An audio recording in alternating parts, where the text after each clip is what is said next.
Yay. Hello, everybody. Okay. I don't think excited actually is the right word. I am beyond excited for this interview today with Carolyn Colleen, this just amazing woman that I was so lucky to meet through One Life Fully Lived. And before you introduce yourself, I just want people to know the first thing that I thought about you when I met you was this woman is fierce. And I'm not kidding. This is before I knew that you had a book that was called Fierce, that you have a program called Fierce.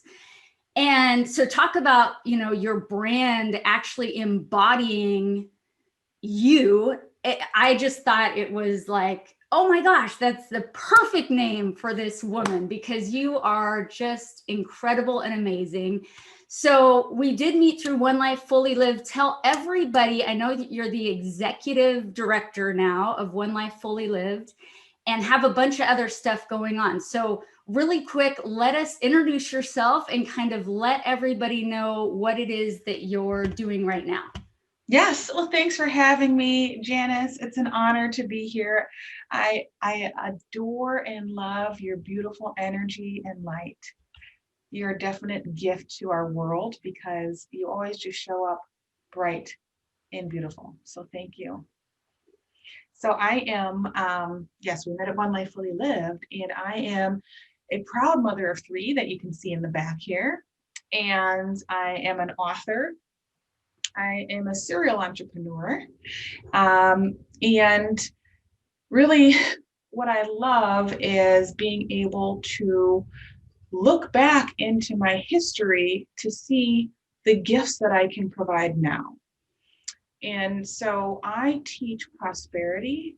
I help women figure out how to uh, ignite their inner ferocity and honor all that they are and all that was, what is, and can be in prosperity, and also finding that an adverse advantage, the adversity that we've experienced in our lives, how can we kind of hone that into an advantage and create prosperity in our lives? How do we take an idea, ignite that inner ferocity, and create some income out of it? And that's been so fulfilling and transformational. So that is what I do. Author, speaker, international speaker, proud mother of three, prosperity coach, and serial entrepreneur. Oh my gosh. See why I love her? Yes, you're just amazing. And I want everybody to know too that, your amazingness didn't just happen out of, thin air. Like there were things that you did and transformations that happened in your own life. So, if you will, take us back and just give us kind of a snapshot of your past and maybe a time in your life when you didn't feel the way that you do now and you felt stuck or maybe anxious or depressed or just in a really rough spot. So just take us back for a little bit to that time.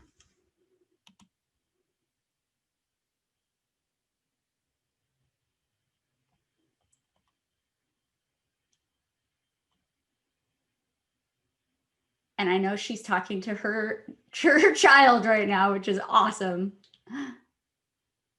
There we are. Okay, I'm on mute. There we go. So yes, so I wanted to share that. Yeah, it's not. It wasn't. There's a particular saying of, and you may or may not be familiar. There's this thing called 10-year overnight success. Now, there's a lot of things that happen in the background that you may not be aware of, and you may look around and say, "Oh man, look at that woman. She's got it going on." However, there's a lot of other things that you might not see. And being and coming from a background of sexual abuse from both men and women, emotional abuse, physical abuse, there's a lot of different things and occurrences that happened in my short lifetime that never should have happened. And at the same time, given that I was able to persevere through methods that I learned along the way and created out of survival in order to thrive, and those tools that I've created that have helped thousands of women now today, it didn't start out that way. It was a dark place that I emerged from. And continuing to push and grind out of those dark places that were, yes, many of them were external and many of them were internal. And doing that in order to continually move forward and get to where I am today. So it was a lot of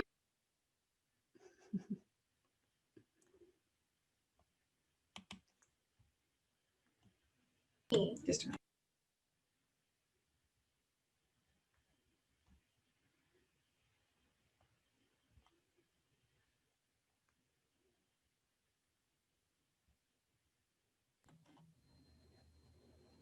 I'm back. I know hey, this is what's awesome is family comes first, and we deal with the things that we have to deal with. So I love this. And it's the way to juggle all the things. So there's all the things. There's a lot of things. Many things to juggle. Yes. Yes. And okay, so coming out of this trauma,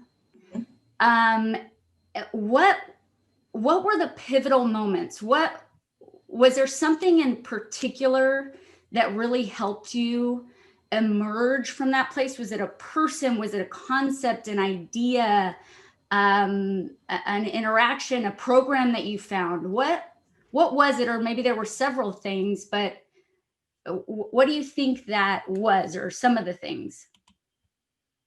So a lot of it has to do with reflection, faith, and being able to emerge from that hardship. I had to have faith. That's number one. Number two is being able to practice a tool and a method, being able to just be in that place of presence. So, I struggled with a lot of PTSD. I struggled with a lot of flashbacks, depression, anxiety, overwhelm, a lot of emotions all at the same time that completely immobilize you and paralyze you.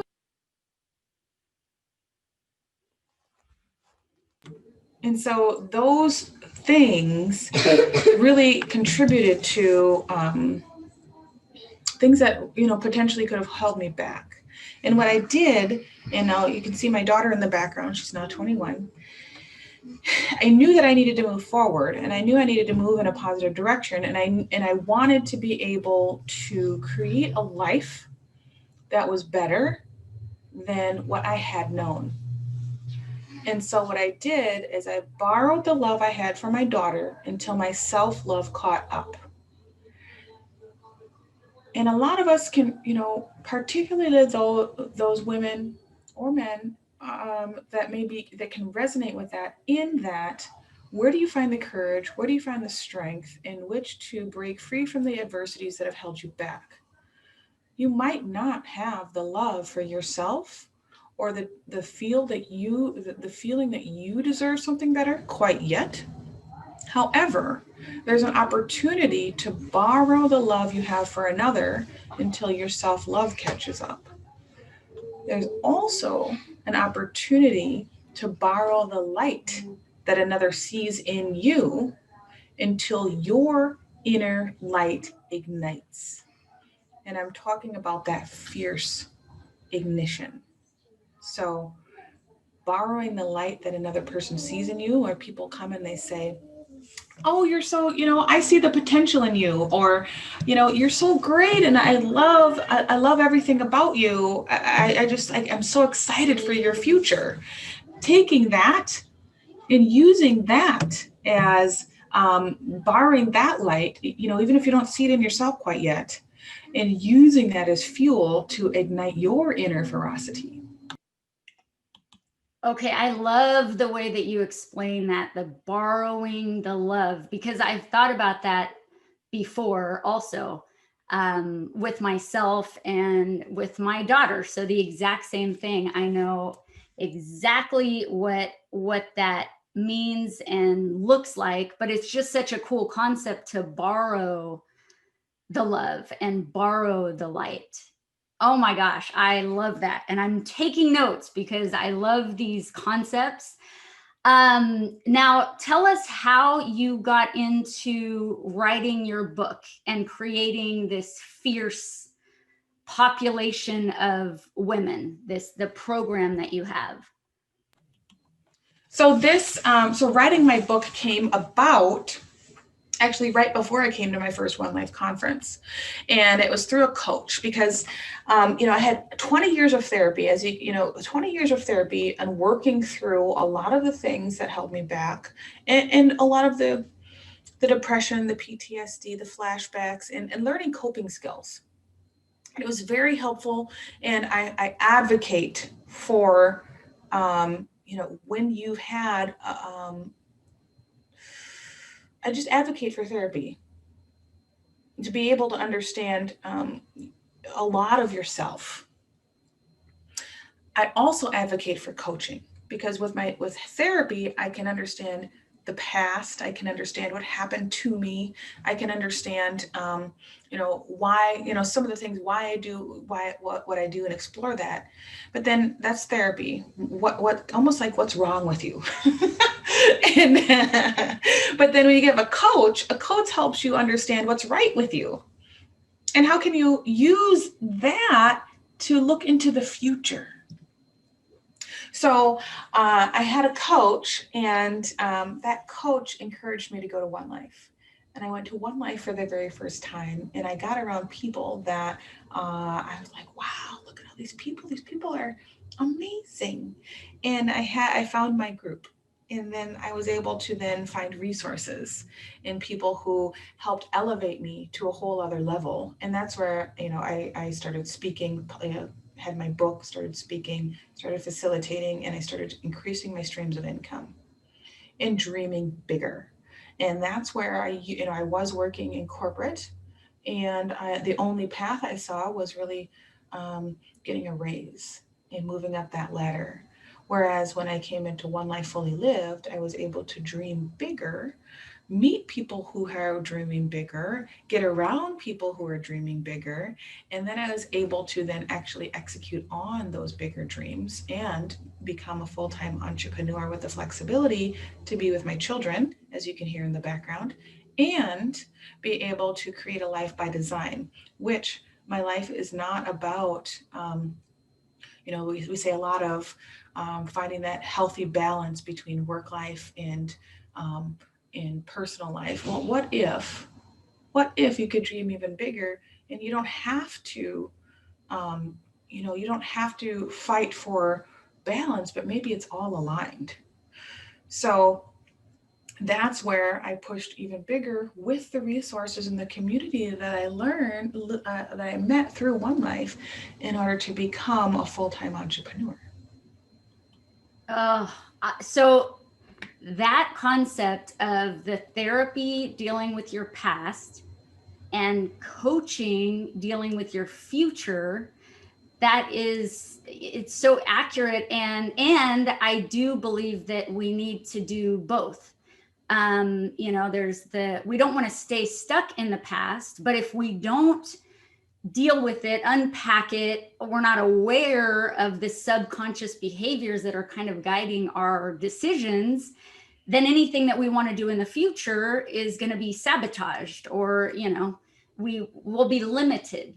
So by dealing with the past, but then simultaneously looking to the future and how to create a life that we love and that we're proud of and excited about. So, um, yes, I advocate also for therapy and different types of therapy, because I think I've done pretty much all of the things available, and just received little pieces of wisdom and growth through each of them. So that is so amazing. Now, give us, we only have a little bit of time left, but I know people that are feeling stuck right now. This 2020 has been a crazy year. And I know a lot of people personally that are struggling and that are depressed and anxious, and things have changed, and change is just hard, period. It's just a kind of a difficult uh, thing for people to deal with. So what are some tips, like things off the top of your head, that can help people when they're in a really rough spot? Mm-hmm. Yeah, it's twofold, I would say. One is a coping tool, and really getting present, because yeah, I mean, as a society, as a human race, we're experiencing chronic stress because of a massive change, and in order to protect ourselves, it's natural for us to want to go back to the way things were, but we're always moving forward. The past is gone, and the only thing that we truly have is the present. And so, how do we get present? Take a deep breath, breathing exercise. Breathe. Take in 3 deep breaths. This is a tool to use. So first, it's breathe, taking in 3 deep breaths. And when doing that and getting present, what we're doing is we're reducing our blood pressure, but we're also telling our brain that we're not seeking the past or seeking the future. We're being right here, right here, right here. And so B is the first step. The next step is F for focus. Focusing on, again, the present. What do we need to accomplish right here, right now? Where are we at? So for example, we are, a week out from the holidays, and we just need to take a deep breath and really focus on, okay, what are we being present about? What is really great right now? What can we be grateful for? What can we appreciate right now in this space?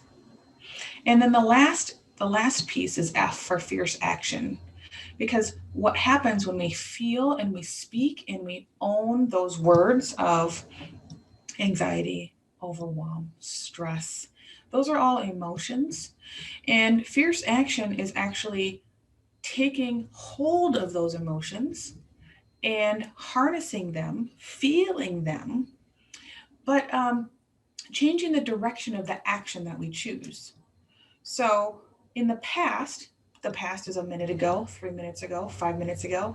Anything ago is in the past.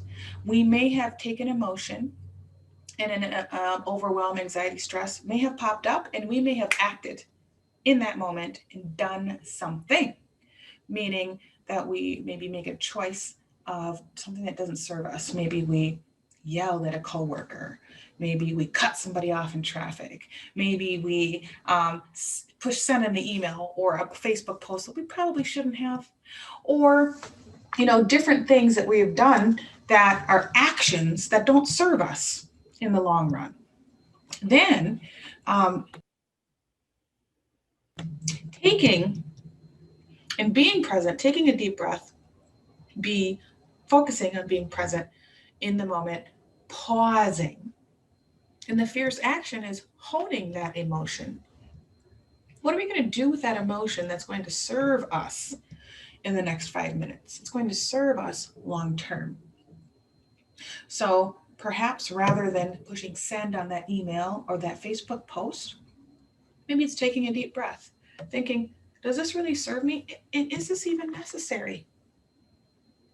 And how is that? How are we owning that emotion? Same thing if, let's say, we have a health goal, and our goal is to maybe drink more water. when we have an emotion, or eat healthy or make a healthy choice for ourselves. Maybe we have an emotion, it's 2 o'clock in the afternoon, tired, just had an argument with a coworker or a family member, and we want to go straight for that gallon of ice cream in the freezer, compared to maybe taking a deep breath, remembering our health goal, and the action of that emotion. I'm going to hone in that emotion, and I'm going to go for a walk instead. So, how are we taking the reins of that emotion and doing something that serves us just 5 minutes at a time? And so that is owning, it's called BFF, your new best friend, is owning your emotion. And the second step is, with that tool, taking opportunity to start visioning what is that future? What is that, that fulfilled feeling that you're after? And how do you vision that? And what we're going to talk about in that roadmap experience is identifying your vision. What is that? What is the next path for you to create income? Who are the people that are supporting you? And how is your mind, body, and spirit in supporting that overall dream? Awesome. And speaking of that, yeah, tell everybody a little bit about this roadmap experience that we're doing. We're actually going to do several in the upcoming year. And what are some of the components? You talked about vision planning. What are some of the other things that people will be able to learn and reflect on and just get clear about when we do this? Because Carolyn and I are doing a roadmap experience. It's the One Life Fully Lived roadmap experience in January. And it's a 2-hour workshop where we take people through what you're going to explain right now. So what are the things that people will get out of this workshop? So yes, out of this workshop is really identifying what is your passion? What is it that you love? Because like John Vroman says, when the why has heart, the how gets legs. So what is that passion? What is the talent in the market that you actually, what is the talent that you have, that you already have? That, and then what is the market for that? So what is your passion? What is your talent? And what is the opportunity for it? And then we're going to talk about visioning, finances, relationships, and wellness. When you're looking into, once you identify a bit of that passion as something that you really love, how do you set up a dream for that? How do you set up a vision for that? And then not only that, it's not just talking about what that vision is, it's how do you make it happen? And what's the roadmap to get you there? Yes. And I cannot wait. It is going to be amazing. Before we end, really quick, if I'm not mistaken, I think you do the miracle morning. Is that right? Correct. Yeah, I thought I read something about that. So talk a little bit about that, the miracle morning, what that entails, because I just want to give people something they could actually walk away with, like practical. And I know you already gave us some of the practical tools, but I think the miracle morning really helps with that, like bring the fierce action through kind of a routine into our lives. So what is that? Yes, so the Miracle Morning by Hal Elrod is really, it's a way to set up your day. And how do you take space for yourself, schedule and schedule it, schedule your self-development. And so that's right away in the morning, doing your savers. And what that is really taking time to get quiet, taking time to let the sun get on your face just for like 10 minutes, and take space to exercise and journal and visualize and really create success for your day so that you own your day rather than your day owning you. Ooh, owning the day. Yeah. So and I love the concept of scheduling the self-development and the stuff that's good for our mind, body, and spirit. And then it sets us up for just, even if negative things happen in our day, we kind of are in a better frame of mind to deal with those things and to maybe respond instead of react, because we've taken care of ourselves. At least I know that's how it is for me. When I get my workout in and it's like I'm feeling pretty good, things aren't going to get me as down as they possibly would had I skipped it. Or same thing with reading or listening to, positive encouragement and different things like that. So I just think that's awesome. And Carolyn, I just want to thank you so much just for being you, for making your way through the messiness and the hard things in life and shining so that other people can follow and be given like a path and hope, because I think that's just super important right now. And it makes me emotional for people because I know the struggle that is happening in a lot of people's lives. And I just want people to know that there is hope and there is love out there. And if we can't find our own love, we can borrow it, which is so beautiful that you said that. So thank you so much. And I am so excited, you guys, about January 10th, our roadmap experience. It's 2 hours. I hope that you'll join us, and so that we can just live our best, most amazing lives. Thank you, Carolyn. Thank you.